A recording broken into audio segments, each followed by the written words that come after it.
Hey there, my name's Holly, and this is the story of how I cheated my husband out of getting what he wanted all along. Well, I guess I should call him my ex now, considering the divorce has finally been officialized, thank God. But there was a time that these divorce proceedings would be the bane of my existence. Why did they always take so long to process? Anyhow, one day before our divorce, my husband Timothy drove 13 hours to meet me and asked to talk to me just one more time. But I didn't even open the door, considering what I found out earlier that day. I was done with our marriage, and I didn't want to prologue this charade of care and love, when in reality it was just a toxic relationship that had just run its course. Timothy and I had been married for 10 years, but our relationship had been rocky for a while. We had grown apart, and I no longer felt the same way about him that I used to. So, when he showed up at my door begging for another chance, I knew what I had to do. "I'm sorry, Timothy. I can't do this anymore." "Holly, please, just hear me out." "I have heard it all before, Timothy. I can't keep going through this cycle of pain and disappointment. It's time for us to move on." But Timothy wasn't giving up that easily. He kept knocking on the door and calling my phone, begging me to talk to him. I stayed strong, though. I knew I had to stick to my decision, and eventually, after what felt like hours, he left. Let me rewind a couple of months prior to this incident, so that you understand my situation just a bit better. Timothy and I were in one of our heated arguments yet again. He wasn't listening to me, despite me telling him that I didn't appreciate him never picking up after himself. With Timothy, it's like he wanted to be told the same thing over and over and over again. It was exhausting having to repeat myself, especially when it was for very simple things. "I don't want to mother and coddle you, Timothy. You're a grown man. Why don't you act like it?" "I don't know what you're talking about." "Yeah, why don't I just leave then?" "Why don't you?" "I will." And then I would leave. And then a couple of days later, he'd follow me to the hotel I was staying at, beg for my forgiveness, and I would always relent, convincing myself that we possibly couldn't get divorced due to something that was so seemingly small and insignificant. But to tell you the truth, folks, if someone doesn't change after constantly being reminded to do just that, you just get exhausted and resentful. And that's exactly what happened. I noticed him growing colder and closer to a workmate, and he swore up and down that nothing was going on. But that one night, something crazy happened. I was going home from work. We were in one of our okay phases, I guess, with nothing in particular going wrong, but also nothing going right either. We were like housemates who just stayed out of each other's way. But tonight, I wanted to rekindle some of that spark that was missing, and so, like a wife from the 50s, I welcomed him at the door with a martini for him. "Hey, babe, how was work?" "Oh, hey, Holly, what's all this? You didn't have to do all this." "Nonsense. I just wanted to do something special for my man. Now come over here and hug me." "I should probably take a shower before doing that. I've been working all day. I don't want to get you all musty." "Oh, that's all right. It's not like you were doing any strenuous activity or anything." "Yeah, right. Anyways, let me shower." "Babe, is it so much to ask for a hug and a kiss from my husband when he comes home from work?" "I just feel gross right now, that's all." "Okay, well, I don't mind one bit. I told you that." "I really need to—" At that moment, I didn't even let him continue speaking. I just enveloped myself around him, and he smelled just fine to me.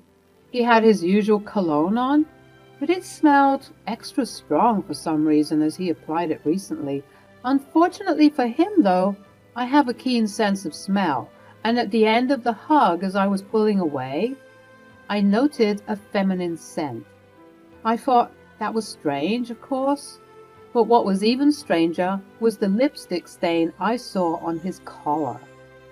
As if it was a knee-jerk reaction, I slapped him. I dropped the martini to the ground and started crying. "Tell me I'm imagining things." "I can explain." "Okay, explain." I don't think he was expecting me to allow him to speak because he was stuttering and stammering more than a nervous kid at a spelling bee. You dog, you're vile, you're sick. Please calm down. You'll wake up the neighbors. I don't care. I want them to hear me. I want them to know just how awful you truly are. How could you do this to me after everything we've been through? You really wanted to break my heart this time, huh? Well, congratulations. If you didn't want me anymore, why didn't you just say that? Well, I didn't expect things to go this far. It just kind of happened. How long? How long what? How long have you been cheating on me? I can't even remember. Same person? No. Wow. Just wow. You really think you can get away with treating me like this? Like I won't burn this whole house down to the ground? No, don't do that. Why not? You've already destroyed everything. Why not destroy even more? Why not rid myself of the memories we've made together? Holly, please, you're being dramatic. Excuse me? I just feel like we can't talk about this. The time for talking and negotiating is over, Tim. Where were you when you were having doubts or feeling lonely or whatever it is you're going through that made you feel like you could do this to me? Where was the communication then? Exactly. You have no excuses. You're just a terrible person. Did you ever bring them here? Holly, please. Did you ever bring them to my home? Yes. Yes, I did. I can't believe it. You couldn't sully some other place. You had to decimate and disgrace this home that I've built for myself. You are pathetic. My mom was right about you. Do you think I'm being dramatic? Just wait, because you haven't seen anything yet. I lost it. I tore the house apart. I didn't care that it was mine. I was planning on selling it and moving on. There were too many memories here, too much pain and heartache. And this was the fattest straw that could ever break the camel's back. I was breaking dishes and ripping paintings. I tore up the couches and other furniture. I went upstairs and I was yelling and crying about how I would drain him dry of every penny he had in this divorce proceeding that I was threatening to go through with. For real this time. I tore his clothes and eventually he restrained me. Even though I was fighting, he was much stronger than me, so he obviously got me to settle down. Well, as much as I could, because I was still screaming and crying. The fact that his hands were on me felt like a violation. After knowing what he was doing, I felt sick to my stomach that this was the man that I devoted 10 years of my life to. Even though my heart was shattering in real time, and I could feel each of the shards sinking deeper and deeper into my core, in a sick and twisted way perhaps, I was kind of glad that he cheated on me. After the dust had settled a bit, and I was gaining a bit more clarity on what happened, I realized good riddance. I mean, what exactly was I holding on to anyways?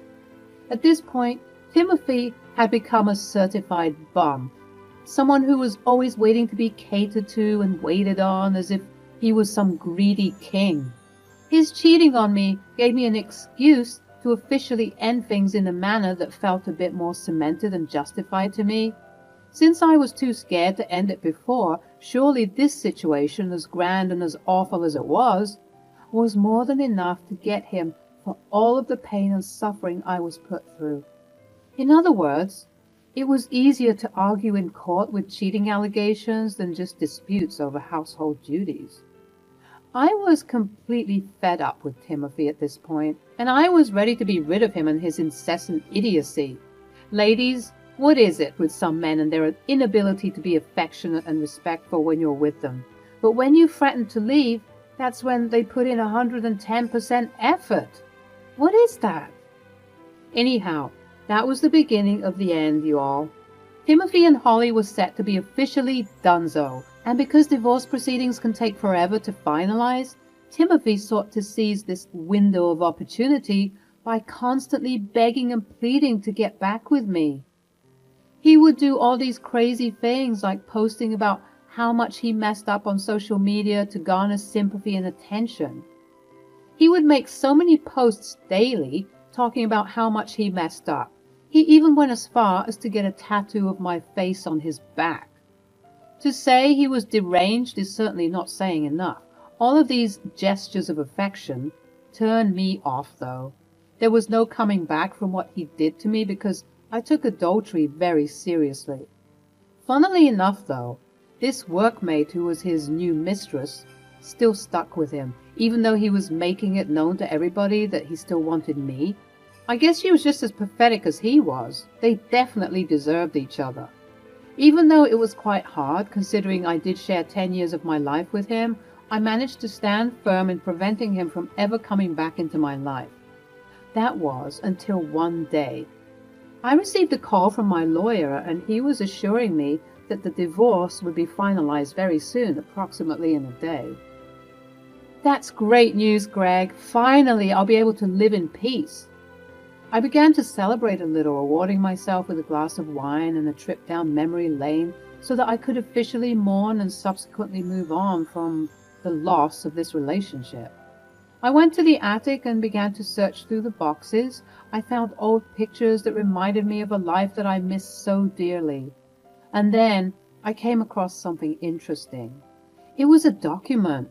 More specifically, it was a mineral rights document. I was so confused.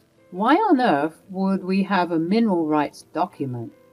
I began to read it, obviously, and to my complete shock and horror, it turned out that underneath this house that I bought were precious stones and minerals that could be worth millions. I had to read and reread what I was reading to make sure that I was reading it right.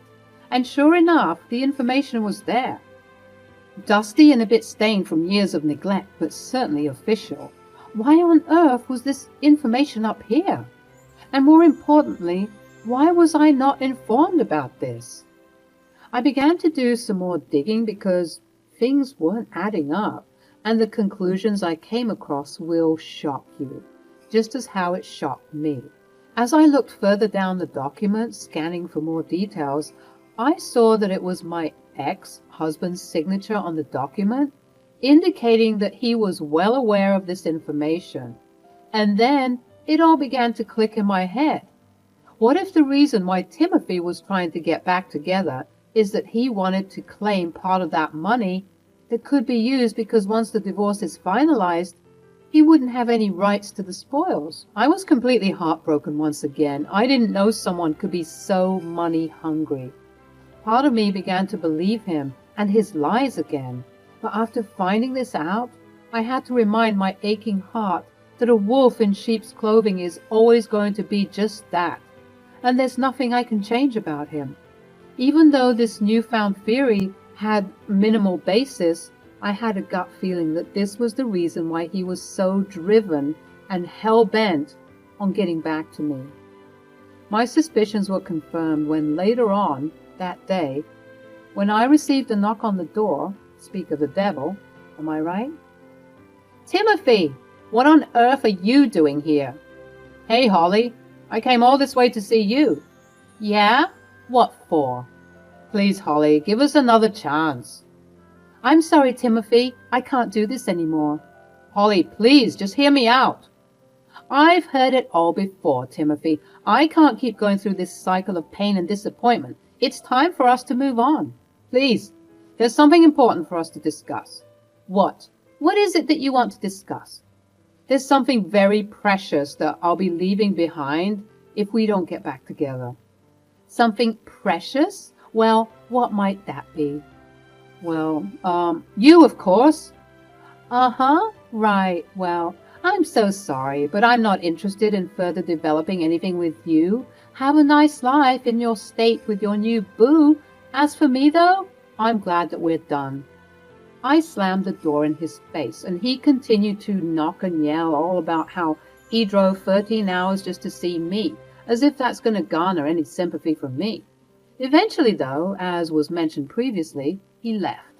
But that didn't stop him from trying to talk to me still by bombarding my phone with texts and calls. Eventually, after what felt like hours of him calling me, I relented and accepted his calls. What is it, Tim? Holly, I need to talk to you. I got a hotel nearby, but I'm coming over right now. Don't bother, Tim. I know all about why you're obsessed with getting me back. What do you mean? Oh, don't be so coy. You know what I mean. Well, I have no idea what you're talking about. I just want to be with you. I know you've returned the mineral rights document. There was a pause. I had finally caught him. What mineral rights document? The one you signed and managed to not tell me about for the past couple of years. You must have forgotten about the future that is lying underneath this property, huh? That's why you drove 13 hours? I'm the one who discovered the minerals, so I should be entitled to it. Yeah, well, it's under my property. So, I'm getting those documents whether you like it or not. You can try your best, but please note that I will call the police on you if you so much as set foot inside my property, you troll. How dare you? How dare you, Timothy? I loved you. I took care of you. We shared so many life experiences. You're the one who decided to throw all of those things away when you became distant and started cheating on me. I can explain. That was, well, yeah, my point exactly. You're a selfish and egotistical maniac who doesn't care about anyone but themselves. That's not true.